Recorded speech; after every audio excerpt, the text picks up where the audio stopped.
I would say it's probably right behind us.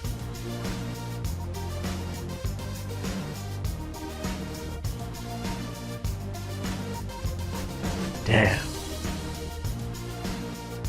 What's up, guys? Today I want to do something a little bit different. I want to talk about the nostalgic value of Nintendo.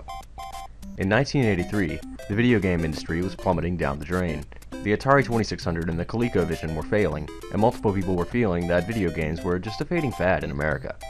Over in Japan, Nintendo, which was formerly a card game company, created the Famicom, and it was a huge hit.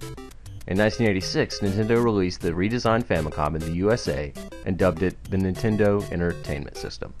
It revolutionized the video game industry forever. After this, Nintendo became an immortalized stepping stone for the video game community. Nintendo's creativity has worked wonders in the gaming industry and inspired other companies such as Microsoft and Sony to follow suit and create video games. People who don't understand video games feel that anything Nintendo is just for kids. Well, yes, Nintendo's target demographic has always been towards children in America, but it has still kept up with the other big companies. Nintendo has created multiple innovations in the video game community. If it wasn't for Nintendo, a lot of the different types of products and innovations in the video game community would not have been possible. Nintendo is an artifact of the video game community because of the innovation and creativity that they've produced throughout all these years. Nintendo started in the American video game market by releasing the Nintendo Entertainment System. It quickly took off with a huge catalog of games.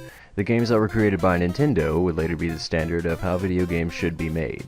For example, when Legend of Zelda came out in 1986, it set up the standard of how an adventure video game should be created with the puzzles mixed with combat.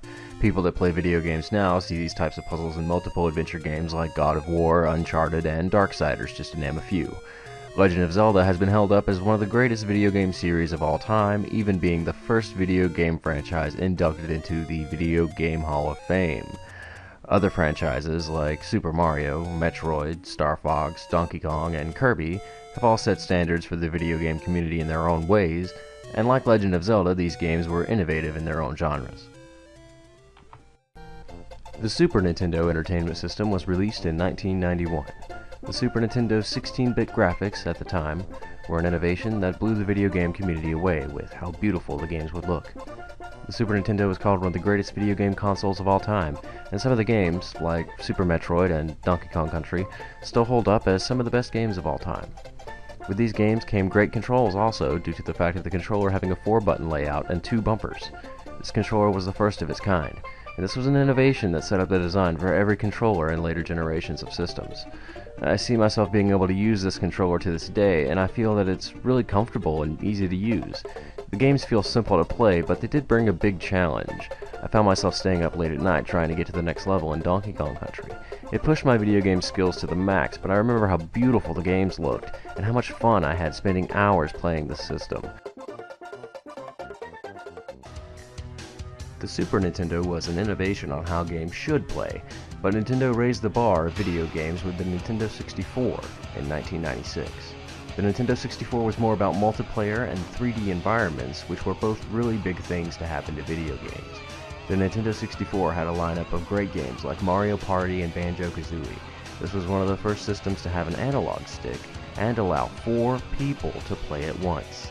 The Nintendo 64's controller ended up setting the standard for the type of controller that is used nowadays with modern consoles. I felt that the controller helped me be more precise with movements when playing certain video games.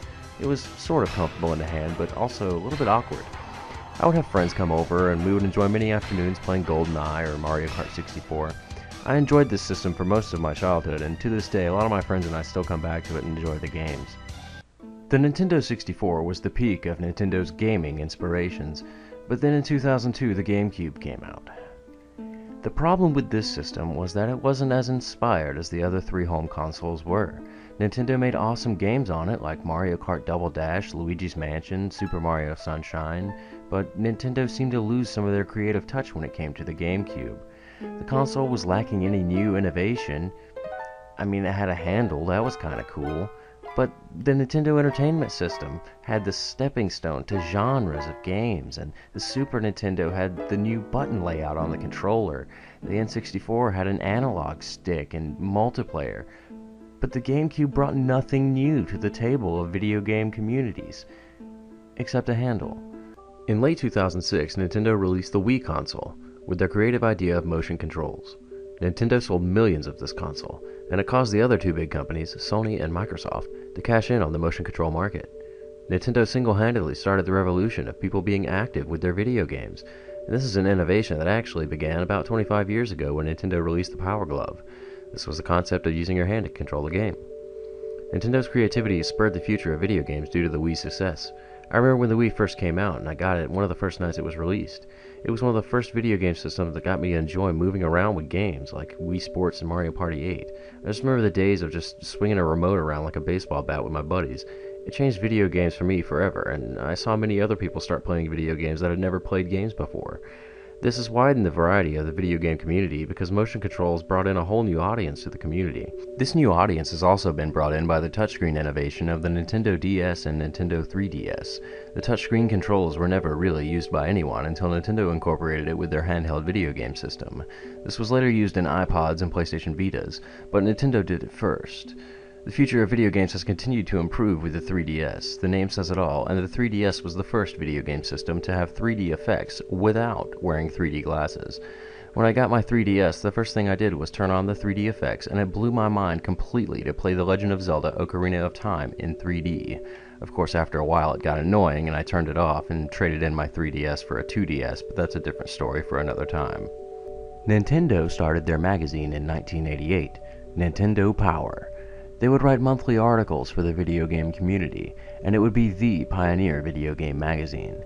This was before the internet and people finding stuff out about video games easily. If anyone wanted to find out any information on the newest video game, or which games were good or bad, they would go and read Nintendo Power. I remember reading Nintendo Power as a kid, and I would get all the tips and cheat codes for my favorite video games, because before video game websites, Nintendo Power was the only way to find out how to do certain tricks. Nintendo Power was the pioneer of giving out cheat codes and walkthroughs within their articles. I still, to this day, have a backpack that has the Nintendo 64 logo on it. This has sentimental value to me because I remember ordering this backpack from Nintendo Power when I was a kid.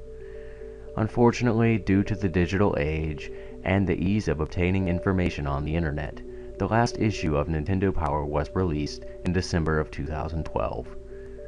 Nintendo has been a dominant part of the video game community for over 26 years now. Nintendo still continues to make creative and innovative choices with the Wii U, a console I love because it has a touchscreen gamepad. Nintendo has been a part of this video game community for all these years, and it's inspired much of the community to do unique things and innovate Nintendo's own ideas to better the community. A good amount of people have grown up with Nintendo, and feel that the company has been an artifact within their lives.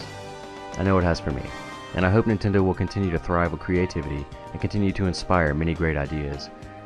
Just remember, about 26 years ago, a whole revolution was started to save the video game industry from falling out.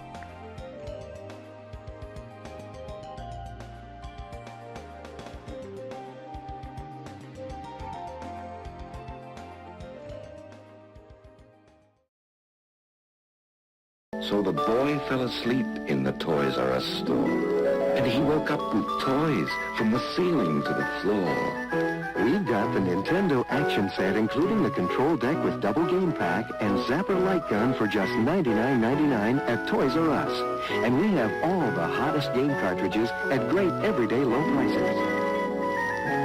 Love growing up with my Toys R Us kid. Toys R Us. You'll never outgrow it.